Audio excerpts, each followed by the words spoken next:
It is day 8 of my journey as a writer of a fantasy novel. It is a quarter to 10 at night. I've been busy all day long. Part of my work is in television, and so today I had to travel to the west of the country to film 3 interviews. So I was up early, had to prepare for the interviews, then had a whole day of shooting. Came back, made some dinner, and then I had my weekly live meetup on my uh, community forum. And now it's late. I'm tired, but I vowed to spend every day some time, no matter how little or how much, on my fantasy novel. And thankfully, it was literally the first thing I did when I woke up this morning. So I woke up at 6, I think.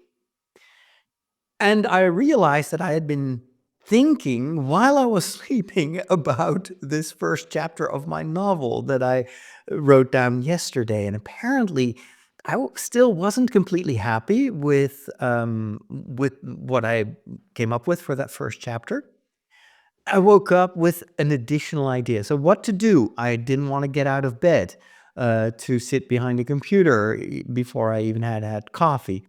At the same time, I knew that time was of the essence because the day was going to be so full. So thankfully, on my watch, I have an app, and it's actually I created a shortcut here on the thing itself, and if I press it, I can show you how it works.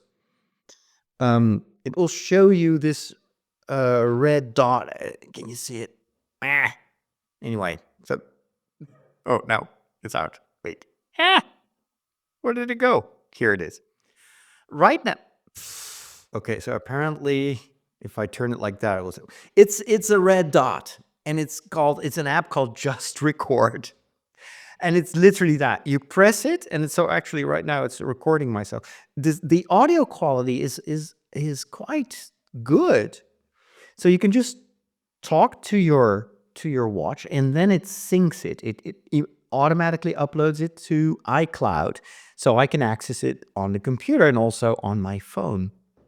And so, have being barely conscious, I just pressed record, and I want you to listen to what I recorded. Oh my goodness. Here you go. So I had this idea um, to make the first day of Tim even worse. What if at the end of the chapter they are being attacked by a group of brigands or Vikings or something like that? So or it could also be that they overhear the group of evil mages or something like that.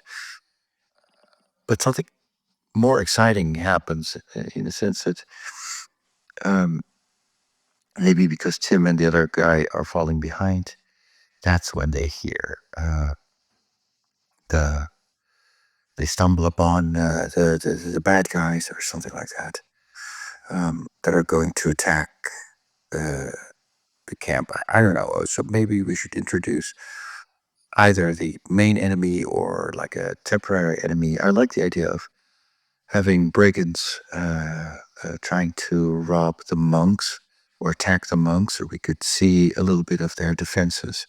So obviously, this is a magical order, so they'll have monks that are able to defend the book and use magic or something like that.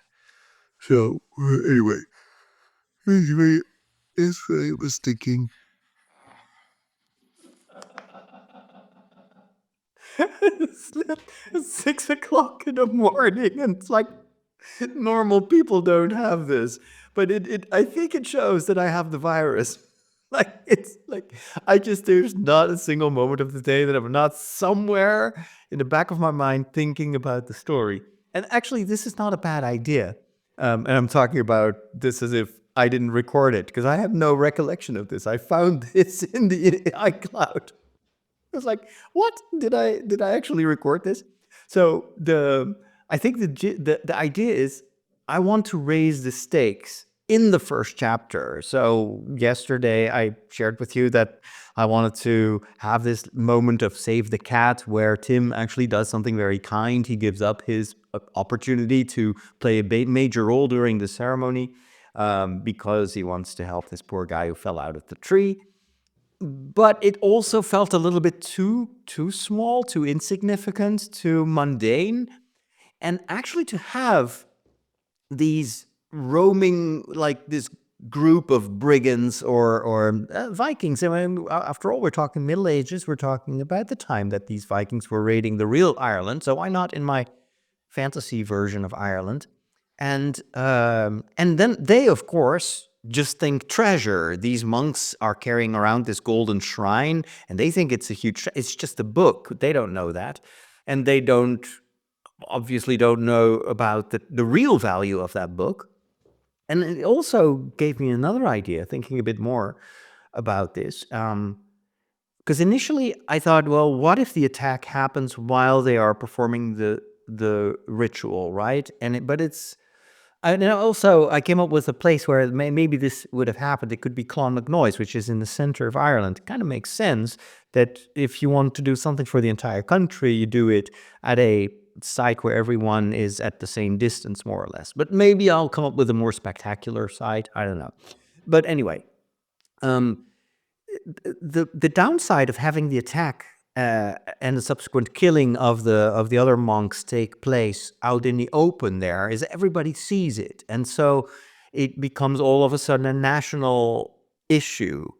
And I don't know if I want that, because I like the original idea that I had, is that the actual stealing of the book takes place on that secret level of the monastery, and nobody is even aware, and Tim discovers that everybody is dead and that the book is gone.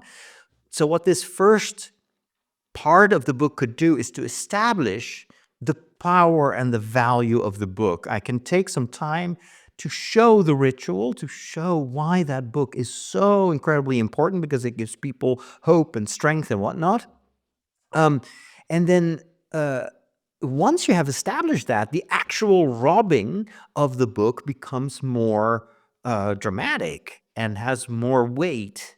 So this is a good idea in more than one sense. Plus, another thing that I was thinking, of course, at one point I could just say, well, and all the the scribes, those magical monks that are taking care of the book, were killed. But that's just a gruesome murder. But it doesn't have any emotional resonance. But what if I take some time to let Tim befriend some of these monks, so that we know who they are, and there is at least an emotional connection with Tim, and Tim is our proxy, so we also, through him, get to know these monks, so that when they are murdered, it's much more dramatic. We feel the impact, the emotional impact of that, and the drama of it. And so that gave me another idea. So how do I make that happen? Well, what if this attack will take place, but it's a failed attempt? And what if Tim somehow saves the day? Maybe because he overheard them with their plans, and he tries to catch up. And these two boys, one, not even being able to walk because he broke his ankle. What if these two boys actually save the book? And that could accomplish something that Tim actually wants, and that is to be seen by the abbot. And what if the abbot then goes to Tim and says, hey, you know what? You really saved the day. I am going to allow you to enter the order of the scribes, and I'm going to assign one of these scribes to you as a mentor. That will give me my Obi-Wan Kenobi. One of these guys could actually be a wise old monk who is going to be the one who introduces Tim in the secret magic of the Book of Tales, or whatever. What did I call it the other day? The Codex of Codex, the Codex Fabulae. Fabula in Latin means story. So the codex of the stories, the Codex Fabulae. And what if we take some time to let Tim discover what the monks are about, what the book is about, and and that will give him already a little bit more of a head start once he goes on this journey. Now, the only other thing I need to figure out is how he gets in touch with the young novice, the nun that he befriends. I forgot her name. Isn't that dramatic?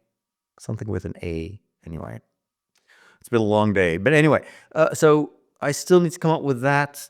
Hopefully I won't get that idea at 6 o'clock in the morning tomorrow morning.